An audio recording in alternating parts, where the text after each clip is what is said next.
Hello and welcome to the Flix Forum podcast, where each episode we go back and we look at a Netflix original film in the order of release.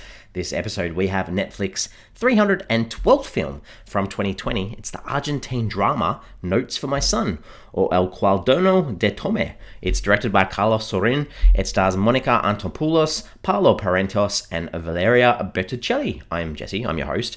Thanks for joining me for this episode. Another international film. 2020 is the year of international films on Netflix. So this, you may not have heard of this film. I don't think a lot of people have actually seen it. So if you're keen on checking this one out, give us a pause and come back a bit later on, because I'm going to get into it and we will spoil it at various stages. So we do kick the show off with the Fast Flicks, where we do a quick little summary of what the film is all about. So this one's about a woman with a terminal illness who writes a notebook for her son to remember her by. I guess a trigger warning or a spoiler warning or a sadness warning. This deals with terminal illness. So, this is probably going to hit emotional strings on quite a lot of people who have experienced things like this in their own life. And my discussion will too. So, if you haven't seen the film, don't want to hear about it, it's probably time to turn off. But I'm going to get into it and talk about how this one actually ended up on Netflix. So, international film, COVID pandemic at the time. This is actually based on a true story. So it's based on the life of Maria Vasquez, who was a real national phenomenon in Argentina in 2015, and her actual notebook, similar to in the film, so it was called El Cuaderno de Nipu, which is Nipu's notebook. It was published, and 12 months later, it was already into its 4th edition, so a national bestseller sort of book as well. There's a little bit of controversy around this film too, because at the same time in America, there's pretty much the same real sort of life event happening, or a very similar sort of story. And the lady in America, her name was Heather McManamy, and she passed away of breast cancer in 2015 and left behind love letters for her family, friends, and her 4-year-old daughter, Brianna. She wrote greeting cards to her daughter as well, labeled for different occasions and milestones that she'd reached throughout her life. And these two were combined and published in a book by McManamy's husband, titled Cards for Brianna, a mum's message of living, laughing, and loving as time is running out. So I think the Golden Globes, this film Notes for My Son was put forward, I think, as the Argentine film at the Golden Globe Awards. And there's a little bit of discussion around, is it a mixture of both stories? Who came up with the idea, etc., etc. In Australia, this film was, Netflix put out their own classification ratings for films in Australia, and then the Australian government, they use a database to work out whether they're on track. In Australia, it was given an MA 15 plus rating for strong themes. So this is a restricted classification in Australia, which is very interesting. So the strong themes, I don't know. For me, this is not really an MA film. I think it's on that lower end. I think this should be more accessible for more people. In saying that though, Netflix obviously a lot of people do not even worry about the ratings on Netflix and just access whatever they want. But I thought that was an interesting little side note there too. This was released on the 24th of November 2020 on Netflix worldwide. It was nominated at the International Emmy Awards for Valeria Bertuccelli for Best Performance by an Actress as well, so one nomination there. What are the translations for this film around the world? The original title, so Spanish, El Cuaderno de Tomy, that is Tommy's Notebook in English. So it's the same in Portuguese, French, German, Italian, and Vietnamese. So they've all stuck with the original title. In Japanese, it's called Notebook to You Who I Love. Not bad, not bad. Norwegian, it's called To Tommy from Mum. I like that. That's nice and simple and sweet. And in Swedish, it's called Tommy's Memory Book. So obviously all about the idea of a son being able to remember his mother while she's not there for him to grow up. What are the critics and audiences saying about this film? On Rotten Tomatoes, sits at 80%. That's only on 5 reviews, but it is fresh, so solid there. Audience, a little bit higher, 90%. That's on less than 50 ratings, though. Then we head to IMDb, 6.5 out of 10. That's only on 1,000 ratings, too, so not a lot of logs for this film. And the same on Letterboxd. It's a 3 out of 5 on a bit over 2,000 ratings and been logged by nearly 3,000 people. So not a lot of people have actually seen this film or gone out of their way to say that they have seen it. What are my early thoughts on this film? This is tough because I didn't know what this was before starting to watch the film, and this was a bit of a hard watch for me. And it probably will be for anyone who's experienced terminal illness and the impact that it can have on people. But in saying that, the film, it's done nicely. It's just distressing at times or sad at times, and it is a hard watch, but a solid film. So let's talk about the characters. So Marie, she's our main character. She's the one who we see early on who's got the diagnoses, going through all the procedures and in hospital, stuck in hospital, and it's like that countdown until her death. And I guess that tough moment of realizing that you're dying with a young child and trying to come to terms with them growing up without knowing a lot about you. What a horrible thing to have to contemplate. And I guess they do this in a subtle, nice way, in that she never loses her personality, her positive outlook, or a sense of humor. And that's a nice thing throughout the film too, I guess. And her husband, Federico, or Fede, super supportive, who seems to sort of be the ideal person you'd want to have with you or have your back, and help out whenever you're in a crisis. I mean, he takes care of everything outside that hospital room and also inside that hospital room, so Marie doesn't have to worry about it and can focus on going out the way that she wants to, almost. So they're really sweet, and I think they create a really nice connection between those two. Their son Tommy, he's obviously the youth and the innocence in this film, and he's blind to what's going on with his mum, and that's heartbreaking. But I guess almost what I probably would have liked more from this film, the title of the film is obviously about the notebook to her son, and we get that through voiceovers, but I would have rather seen her spending more time with her son, doing things with her son, or moments with his mum too. So interesting there. And I guess there's a cast of characters or friends and family who visit Marie in the hospital and come in and out. And I guess Maru is probably the closest support for Marie. Her husband, Hanan, they're almost opposites. They both do supportive things, as do all of their friends, but we don't get much from, and I'll probably talk about this in scenes, we don't get too much from them, really. All right, the director, Carlos Sorinstarring, 17 directing credits, all look like they're from Argentina. The biggest one looks like a film called Gone Fishing from 2012, so I haven't heard of him, haven't heard of this film. Maybe this one, Gone Fishing, is worth checking out.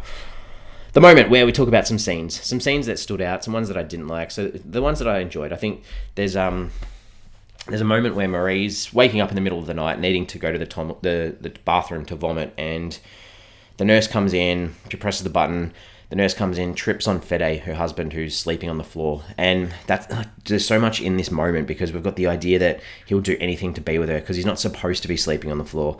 And her not wanting to wake him up to to help her out, because she wants him to get some rest. And then also the nurse who comes in and not making a fuss about Fede sleeping on the floor, because he shouldn't be. So just so much in that one little moment that I thought was good.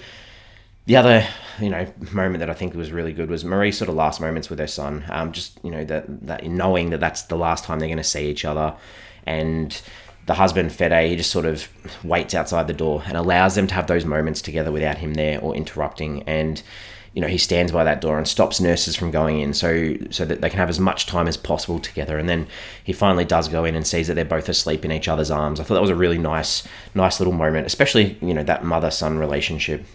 Things that I didn't like. This is sort of that idea of the whole group of support people there to see her.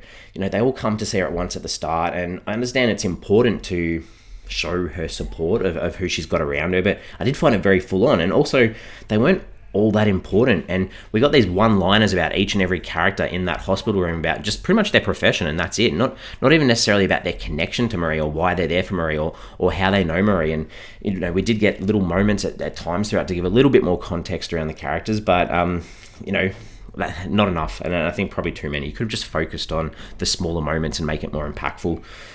The other thing that I wasn't a big fan of, the whole TV interview, or the interview on TV where the hospital wouldn't let cameras in, so they did this sort of radio or phone-in interview on the TV.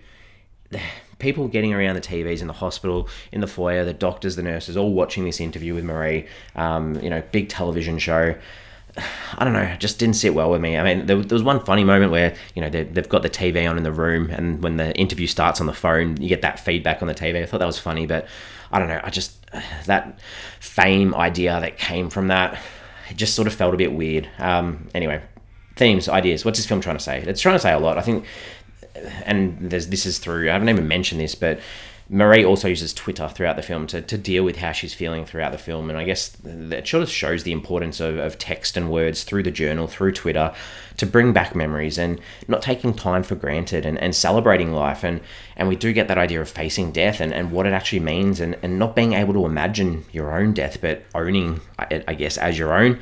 And then the back end does deal a little bit about the semantics of hospital system and the legalities around euthanasia, assisted suicide, terminal sedation, dignified death, and the bureaucrats and, the images of hospitals the image of hospital staff and their actual hospital or the function of them as well, because it's the way that they treat patients at times, and talk about, well, don't tell enough information about diagnosis and keeping the real truth from them, and that reliance too on insurance. So a couple of things that were touched on here, which is nice. What I take away from this film, I sort of touched on this now, but the tweets. So we get the constant tweets Marie was sending throughout her hospital, or throughout her journey as well, on the screen as words at times. And I get that that's part of empowering her own story and who she was and what she was going through. But I'm not sold that, and this is just the filmmaking side of things, I'm not sold that as a visual it helped the narrative at all, because as I've said this, but the film is called Notes to My Son, or Notes to Tomy, and I wanted more of a focus on those two and the moments between them, or the journaling of the thoughts, and that because the tweets were going out to the bigger population and to adults. I really wanted to see that farewell almost to your child that you have to say goodbye to. That it's heartbreaking even thinking of it.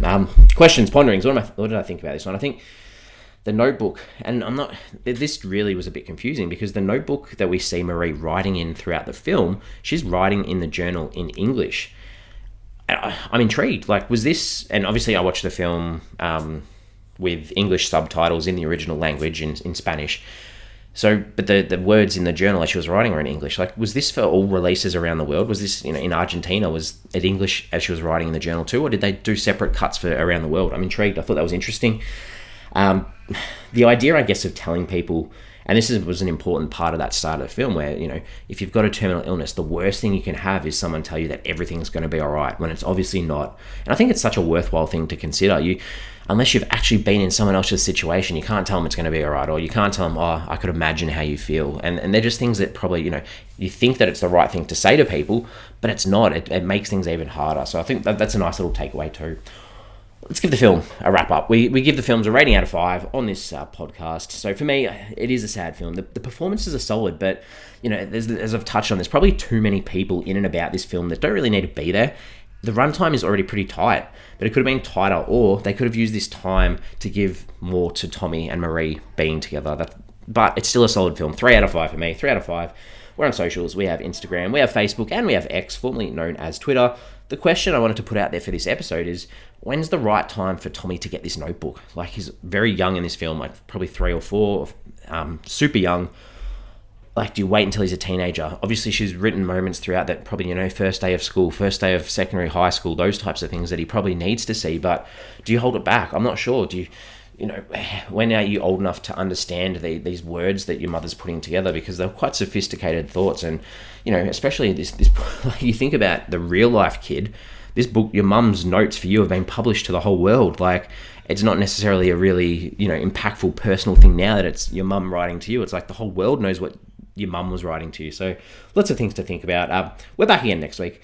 We're back on the Christmas train, on the Christmas train next week, because we have another Christmas film from 2020. It's a comedy, and it's called The Christmas Chronicles 2, which is directed by Chris Columbus. It stars Kurt Russell, Goldie Hawn, Darby Camp, Kimberly Williams Paisley, Jazir Bruno, Julian Dennison, Tyrese Gibson, Judah Lewis, Sonny Sulik, Darlene Love, and Malcolm McDowell.